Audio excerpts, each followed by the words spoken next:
Every time I make a video, I'm convinced there's no other TV shows for me to make a video on. I'm done. I peaked at Storage Wars and the Kesha Ghost Hunting Show. That is until I remember that TLC as an organization just kind of exists. You could pull up with a script about a 500-pound toenail doctor addicted to marrying women he barely knows, and that show would get 5 seasons. I really liked making videos about old TV shows, so I was looking around for another one to make a video on, and then the perfect show slid across my desk called Breaking Amish. Of course, the title is reminiscent of Breaking Bad, who shamelessly stole their idea 4 years earlier. The show is exactly what you think it is. A bunch of Amish people want to experience the outside world, and they do that by dropping them in New York, which to me seems a little bit unfair. You go from seeing no screen at all to dropping them in the middle of Times Square. It's like birthing a baby, then immediately putting like brain rot right in front of their face. Like, there has to be milder options, right? Take them like Toledo, Ohio, Tucson, Arizona. Now, this whole video isn't just going to be me going, look, he's Amish. That's funny. I'm only going to do that about half the time. We're going to be looking at episode 1 because I think episode 1 is a really great framework of how good this show is, right? It gives us a nice surface level look on how deep these characters truly are. And I feel like engaging with the show at its peak really does give you a good taste of the cinematography to come. That's a lie. I just couldn't get past episode 1. Oh my god, this show is so bad. The only place that I could see to watch it was on Plex. Have you ever heard of Plex? If you're like me, you have no idea what Plex is, but surprisingly, they have a lot of really big IPs on their main page. You can watch things like The Backrooms, Iron Lung Obsession, and I just lied to you again. That's just showing what's most watched. Yeah, you can't even watch it on the platform. I don't know why that's there. You can watch Property Brothers and Dog the Bounty Hunter, which is a 2003 show about a guy named Dog who like hunts fugitives and stuff. Yeah, I'm never going to run out of stuff to make videos on, clearly. Now is the time where I would normally introduce you to each person that we're going to be talking about in this episode, like just right up front with like a quick sentence about them. I'm not going to do that. I think it'd be much better for the flow of the video if I showed you how the episode chooses to introduce these people, because some of the stuff they do is bad insane, and I love it. Episode 1 opens with a person named Rebecca being very based. I don't think it's right that a woman has to stand beneath a man. I think we should be equal. If I could ever meet a guy that would do my laundry, cook my meals, and like wash the dishes and like iron the clothes, I'd be in heaven. Hey baby, I'm right here. If you want a real chef, just hit me up. I'll order DoorDash for us every day. Our Taco Bell will never come cold, I promise you. Then it shows us 2 people jumping on a trampoline. They're Amish, obviously, but apparently trampolines are really big for Amish people because another guy named Abe says that if they have free time, that's all they do is get together and jump on a trampoline. And that is so sad for 2 main reasons. One, that was really big for me when I was 13. I think Abe is like 22. Not saying you can't enjoy trampolines at 22, but just look at him jump, man. It's kind of making me sad. And 2, trampolines weren't invented till after the first telephone. So technically, that's modern technology. Give it up before Satan enters your heart and possesses you. Then they get a solo shot of Abe, which is supposed to be super cinematic. And oh my god, retake it right now today. What are they doing? They're making him look directly into the sun on the windiest day possible. Yeah, man, we see your Vegeta hairline. Retake the shot. They're trying to make my boy Abe look chopped on purpose. And by the way, I'm allowed to make fun of his hairline because mine is also bad. It's so bad I'm not going to show you, and you can just imagine it instead. Then he just says something super sad about not being able to read well. He says that a 3rd grader could read better than him. Oh my god, so sad.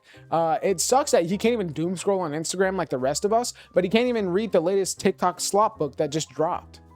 Hello, I'm here to read you some of my favorite TikTok slop books, all of them from my favorite author, Quan Mills. My baby mama is a loser. This hoe got roaches in her crib. Pregnant by a YN crash out Labubu from hell. And that's Lizzo on the cover. Nice.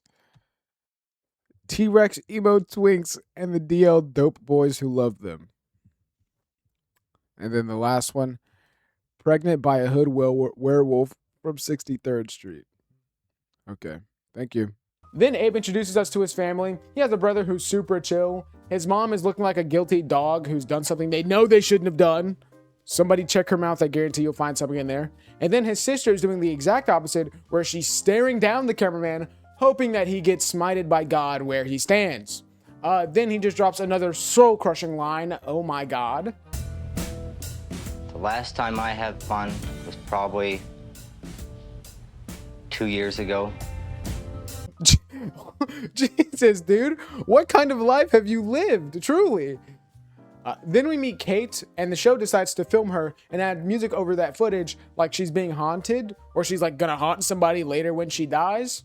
So being the bishop's daughter, everybody kind of puts you on a pedestal and expects you to be perfect. Very odd choice, and there's a lot more to come. And then also Kate says that she feels like there's something better out there. You feel like there's something better outside of your tiny town with no Fortnite? Yeah, man, who would have thought? You know nothing about Triple T. What are we doing? She also has a very interesting story that I'll save for later because the show bounces around a lot. So we'll get back to it. Next, we're introduced to Jeremiah, who really likes cars. He said he grew up all the time sitting on the porch watching them. I did think about driving a car ever since I was little. Growing up, I was always, sitting on the porch, just watched cars go past and drew pictures of them. You sat on the porch like that? Brother, are you Batman? What are you doing? What do you mean you drew them? I highly doubt that, considering after seeing you standing on your porch like that, they for sure drove off way faster. I don't know how you had the time to draw cars that drove by, truly. Then we find out that he was adopted, into being Amish, which is kind of insane to me and leads me to ask the question, genuinely, are they bad people for doing that? Listen, I know they thought they were like saving the kid, right? They were giving him salvation from like the secular world or whatever, but you're taking a kid away from prime Fortnite? That has to be a sin of some kind, surely. But after that, we're introduced to Sabrina, who's not Amish. Well, she's a Mennonite, which is essentially Amish people, but they can use a little bit of electricity every now and then. She's my favorite for no particular reason. We're not going to dwell on her too long because her whole section is just sad. She cries a lot. Except for this one scene where I'm assuming the camera crew told her that they were going to hide 20 feet away in a bush and for her to just walk as normally as possible. Okay, I'm walking. Here I go. 1, 2, 3. Yes! Then immediately after that, we're thrusted into another baffling shot by the show. What, is Rebecca a victim of some kind? We saw her stare down the barrel of the camera. She was probably terrified. Are you stalking her right now? After that, though, we get to hear Pennsylvania Dutch for the first time. Ow, darn it. It was over here. Yeah, you're lying to me. That's Simlish, brother. That's not a real language here. I'll speak Pennsylvania Dutch right now.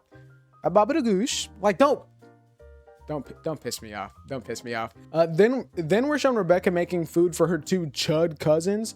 And, despite sitting there and doing nothing to help her, they complained about how long it took for her to make his food. I hate you. Immediately, I hate you. Listen, I get traditional gender roles, right? They're stupid, don't get me wrong, but, women cook, men don't cook. Sure, whatever. Does that mean you have to sit at the table and drool and do nothing? I don't know, get the eggs from the fridge for her or something. I don't know. We also learned that Rebecca doesn't know who her dad is. Her mom got with a non-Amish guy, had her, and then he split, which is kind of insane to me. You're a guy, right? And you have access to anybody in the world. Why do you choose an Amish woman, right? Not to say that they're less than.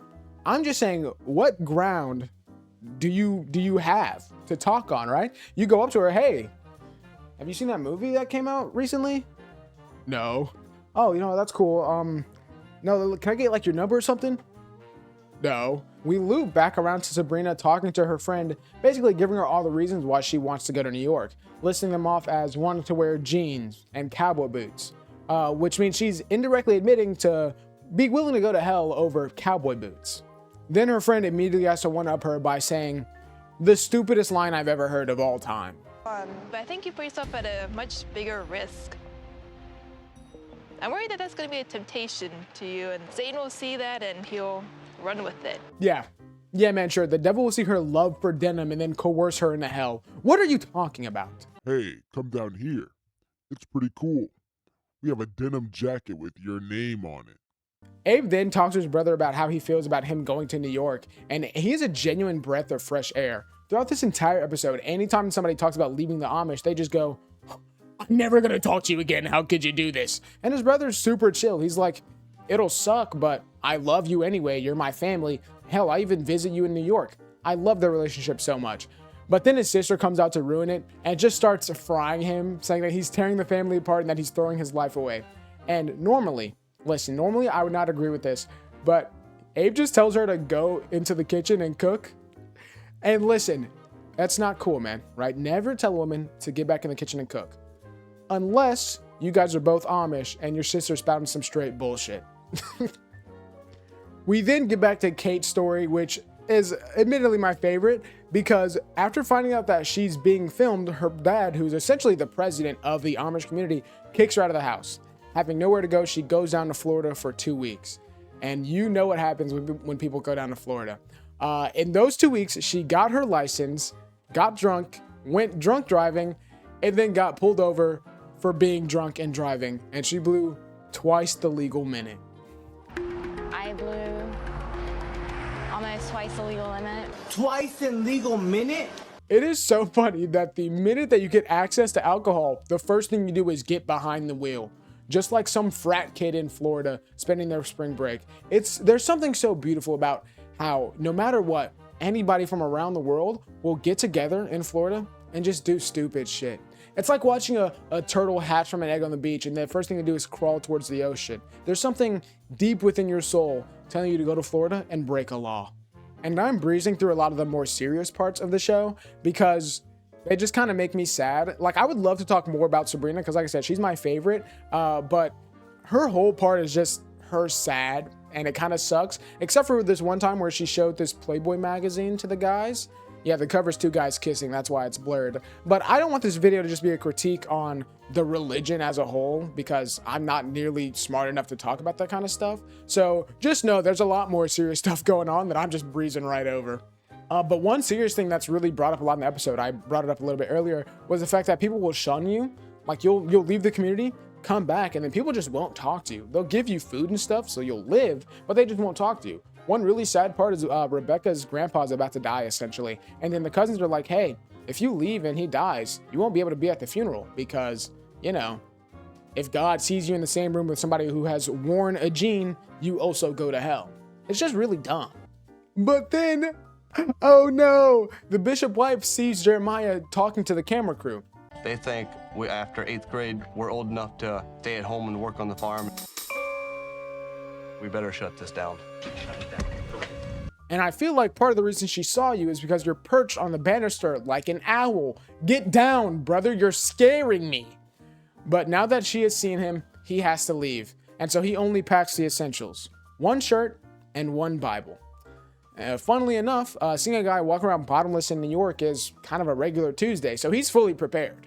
Rebecca then talks to her grandpa using her fake language.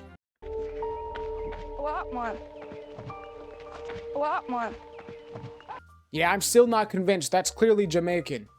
Wait, man. Come over here, man. I need to talk to you. You're going make me come now. Be honest, guys. Does it sound like I jerk chicken with my accents? Then the show ends with everybody packed and, you know, ready to go. I feel like they set up the show pretty well. If I was a stay-at-home mom back in 2012, boy, they would have had me in a chokehold. But I don't think I'm going to make another video about this show. Just because after this, it goes into like a regular reality show where it's just these people's day-to-day lives. And I don't think I really care about their connections. Apparently, Abe and Rebecca get together. Good for them. I don't know. But yeah, I just thought episode 1 was really funny because of the premise. So, W video. But yeah, thanks for watching. Like, comment, subscribe, do all that YouTube stuff. You can subscribe. It's free. And even if later you want to unsubscribe, you know, it's also free to do that. But please don't do that. You'll hurt my feelings.